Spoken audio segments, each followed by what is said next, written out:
janabah, kata Aisyah, yabda'u fayaghsilu yadayhi, maka Nabi pertama-tama mencuci kedua tangannya. Ya. Pertama-tama mencuci kedua tangannya, summa yafrudu bi yaminihi ala shimalihi fayaghsilu farjahu. Kemudian setelah itu Nabi habis cuci tangannya, kalau kita sekarang ini ada sabun, kita sabun tangan, ya. Setelah itu kita bilas kembali di tangan, kemudian tangan kanan memegang air, tangan kiri memegang farjahu, kemaluannya. Jadi bagian bawah dulu Nabi bersihkan.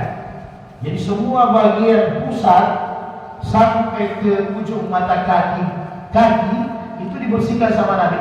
Jadi cara membersihkan sesuai dengan urutan badannya. Begitu kata Imam Syafi'i, Imam Ahmad, Abu Hanifah, sesuai dengan urutan badannya. Jadi yang tidak kita bersihkan, yang paling pertama tentunya bagian pusat, baru langsung ke kemaluan. Jadi jangan dari ubur baru ke kemaluan. Jadi bagian depan dulu, pusat dengan kemaluan. Sudah dipastikan ini sudah dibersihkan dengan sabun. Kalau hari ini dengan sabun tentunya. Kalau di zaman Nabi kan paling daun bidara atau bahkan tidak ada, cukup dengan digosok. Kalau sekarang sudah ada sabun. Sudah bersih bagian depan, maka mulai kita bersihkan bagian belakang ubur. Sudah yakin kita bersih ubur, maka setelah itu kita bersihkan lutut sampai ke bawah. Jadi ini sudah disabun, Pak. Jadi ini sudah disabun, bukan hanya disiram, sudah disabun. Sudah selesai, tentunya kita siram semua dari pusat sampai ke bawah. Selesai. Artinya bagian bawah ini sudah selesai. Dan ini tidak dikorek lagi, tidak dipegang lagi, tidak lagi disentuh. Sudah selesai. Nah, kemudian summa yatawadda.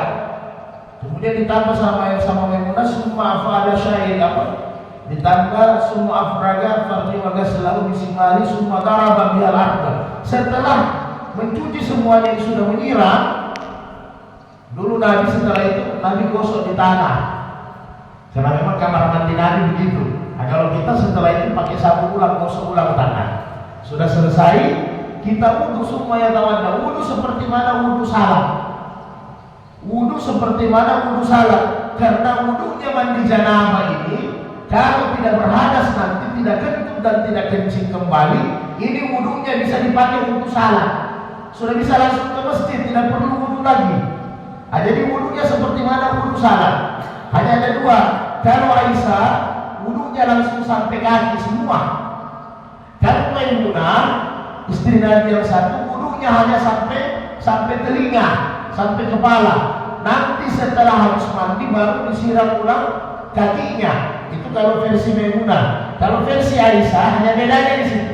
Versi Aisyah wudu memang sampai kaki. Jadi kalau di mazhab Syafi'i kita supaya mudah, yang dipakai adalah wudu sampai kaki, sebagaimana wudu biasa. Jadi setelah wudu sudah sampai kaki, maka summa yaghusul ma'a fayudkhilu asabiyahu fi usuli syar. Kemudian Nabi mengambil air di tangannya, kemudian Nabi siram dulu di bagian kepalanya, karena di zaman Nabi orang tidak mutlak dia bersampo kan. Jangan sampai ada bagian-bagian tidak basah.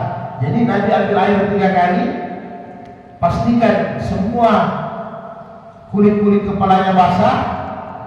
Setelah itu summa hafana ala ra'si salasan hasyatan. Kemudian Nabi, kalau kita sekarang palu timbang, Nabi ambil siram 3 kali. Pertama di kanan, siram kiri, kanan kiri sampai 3 kali. Setelah itu summa afada ala sya'iril jasadihi. Kemudian Nabi siram seperti mandi biasa. Setelah disiram semua, maka biasanya kita sampo. Jadi sampo ini sudah tidak dibersihkan lagi di bagian bawah, sudah selesai tadi pertama. Jadi boleh kita sampo, silakan. Karena jangan sampai ada rambut, karena kata Nabi setiap rambut itu ada janabahnya. Ya, jadi jangan sampai tidak basah. Jadi kalau janabah jangan tidak mau siram kepala.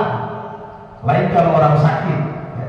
Nah, jadi setelah itu disampo, diguyur kembali. Setelah itu kita pakai sabun. Jadi pakai sabun ya Pak, hanya sampai di pusat saja, tidak usah pakai sabun lagi sampai ke bawah, jangan lagi disentuh kemaluan, karena menyentuh kemaluan dengan sengaja kalau di mazhab Syafi'i, ya, di mazhab Imam Ahmad ya tidak. Artinya kalau di mazhab Syafi'i, kalau kita di Indonesia, kalau di mazhab Syafi'i NU lah ya, itu menyentuh kemaluan makruh. Sebagian bilang wudu kembali kalau dengan sengaja. Kalau di mazhab Imam Ahmad Muhammadiyah di Tarjih, itu menyentuh kemaluan tidak membatalkan wudu, tidak perlu wudu kembali. Kenapa? Karena kemaluan seperti kulit badan juga, ya? Tidak perlu kita wudu kembali. Nah, itu jadi tidak usah disentuh lagi kemaluan. Nah, setelah pakai sabun bilang sudah selesai mandinya. Kalau yang pakai Maimunah setelah mandi siram kaki 3 kali sampai ke mata kaki. Kalau yang pakai Aisyah tadi tidak perlu lagi siram kaki. Ini sudah boleh. Kita langsung pakai baju, langsung salah. Yang penting tidak kentut sementara mandi. Kalau kentut ya harus wudu kembali. Nah, kemudian kata Aisyah, summa afraga ala wajhi wa ghasala bi simali summa tarabial abdu wa fi riwayati fasaha bil turab wa fi akhir summa ataitu bil mindil faruddu. Kemudian kata Aisyah, biasa saya kasih Nabi handuk, biasa Nabi tidak pakai.